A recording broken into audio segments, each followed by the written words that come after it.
Everyone started joining. Really hair makeup करके बैठी हुई हूँ, लेकिन मैं हूँ अपने घर में. This is actually my parents' house Delhi में. ये उनका गेस्ट रूम है जो मैं ले लेती हूँ हर बार जब मैं आती हूँ. एक्चुअली मेरा मेरा रूम है. आप देख सकते हैं कि मैंने काफी मेस कर दिया है. And this is our little setup. यहाँ पे लाइट्स एंड ये सब लगा के मैं बैठी हुई हूँ. ओके सो गाइस, आज मैं thank you Diksha Saxena for saying I look pretty. Hi everyone. Oh, Sarita ma'am is here. Hi Sarita ma'am. Stay with us. It's a really fun conversation. Guys, मेरा गोडो भी आ गया इसमें. Hi गोडो, hi तो बोल दे. Hi तो बोल दे गोडो, सबको hi तो बोल दे.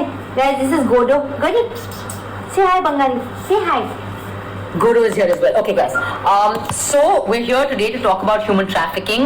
I hope that all of us are aware of what human trafficking is. You know, हमने हमेशा ये term सुना है, but it's not necessary that we all always know exactly what it entails. So human trafficking basically होता है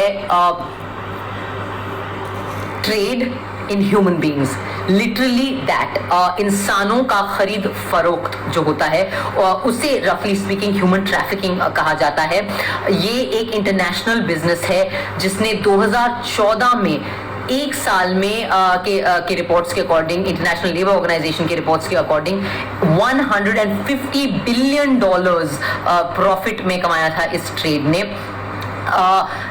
The people who are trafficked can be men, women or children or anyone actually, and the purposes for which trafficking can be used can be sexual exploitation or sexual slavery, जिसे यौन उत्पीड़न कहते हैं हिंदी में. It could be forced labor. Sometimes जो लोग हमारे घरों में काम करते हैं हमें पता भी नहीं हो सकता है, वो भी ट्रैफिकिंग के थ्रू आ सकते हैं. It could be commercial labor.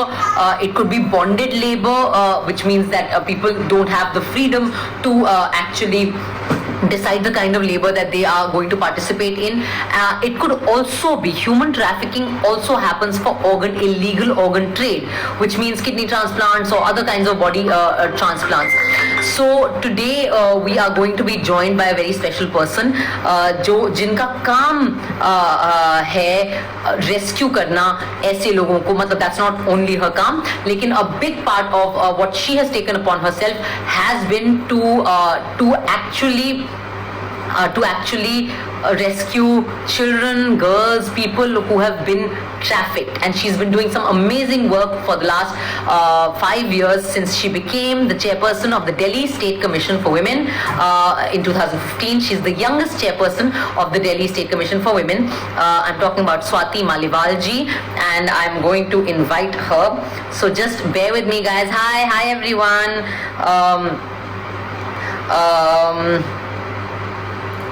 I'm just waiting for her to say hi to me so that she can join.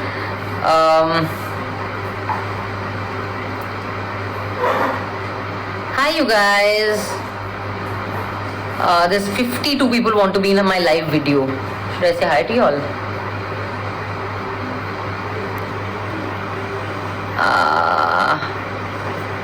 Or waiting for Swati ji to join us. I'm very excited. Hello ma'am. Hi. Hello. Guys, अपने अपने घरों में जहाँ बैठे हैं, please clap for Swati ji. I'm clapping on all your behalf. We are here with Swati Maliwal ji, who is the chairperson of the Delhi State Commission for Women. Hi Dolly. Dolly is here as well. Dolly, say hi to Swati ji. She's amazing. We have guys a real life hero, shiro, super person, super woman, जो भी आप कहना चाहते हैं. स्वाति जी कैसी हैं आप? Thank you so much for being here with us. Thank you for inviting me here. Thank you so much. मैंने अभी आपका एक छोटा सा इंट्रोडक्शन दिया और मैंने खुद रियलाइज भी नहीं किया था कि आप सबसे शाश्वत is clapping for you.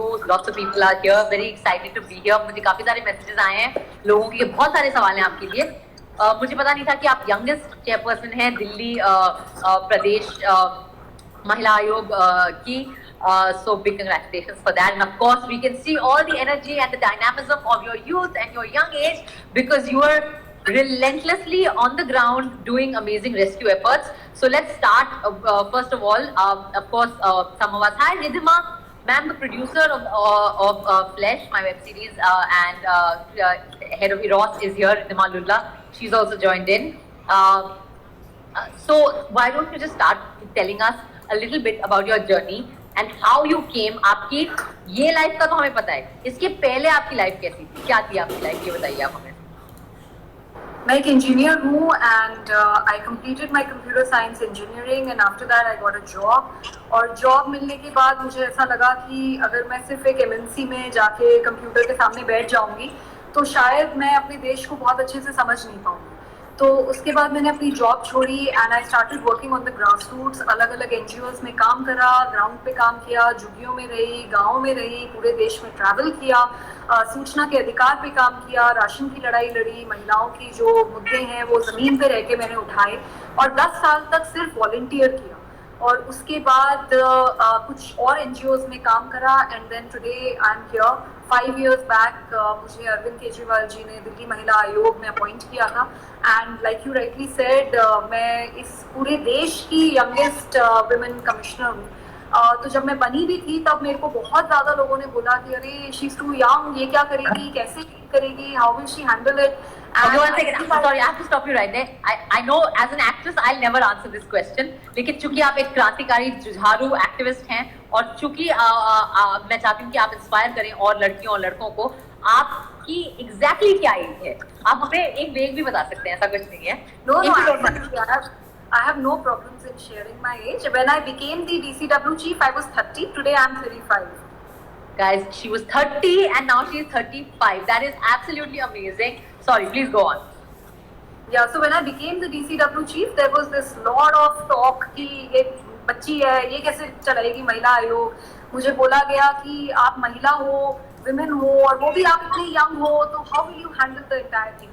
But because I was pretty experienced in 10 साल मैंने जमीन पे रहकर इतना संघर्ष करा कि मुझे लगता है कि एक जब आप झुग्गी में रह रहे हो और जो लड़ाई आपको इस ऑफिस में बैठ के लड़नी है, जब आपने झुग्गी से लड़ी हुई होती है तो आप बहुत कुछ बदल सकते हो. So I was very confident and also I read the DCW act and जब मैं घुसी थी यहाँ पे तो मुझे बार बार यही कहा गया था कि it's a very Toothless body, आप कुछ नहीं कर पाओगे, आप क्या करोगे, यू नो कोई पावर नहीं है आपके पास. बट मुझे ऐसा नहीं लगता.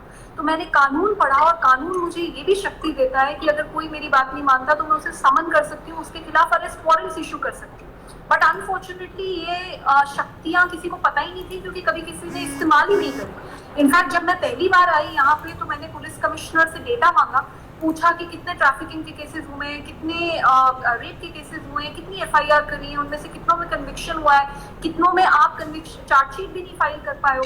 तो पुलिस कमिश्नर ने 6 महीने तक मुझे डेटा नहीं दिया और उसके बाद 6 महीने बाद जब मैंने उन्हें नोटिस इशू करा, उन्हें बड़ा गुस्सा आया और उन्होंने वापस मुझे लिख के भेजा ये कहकर कि अगर उन्होंने मुझे डेटा शेयर करा on crimes against women, there will be a law and order problem in the country.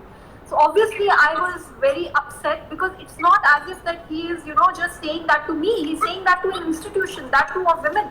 So I issued arrest warrant. I told him that I issued summons and I told him कि अगर आपने नहीं हमें सूचना दी तो मैं आपके खिलाफ अरेस्ट वारंट इशू करूँगी. तो अगला डेटा आ गया एंड उससे मुझे लगता है that set the ball rolling because पहले इसी पोस्ट पे जो बैठे थे उन्होंने 8 साल में एक केस की सुनवाई करी.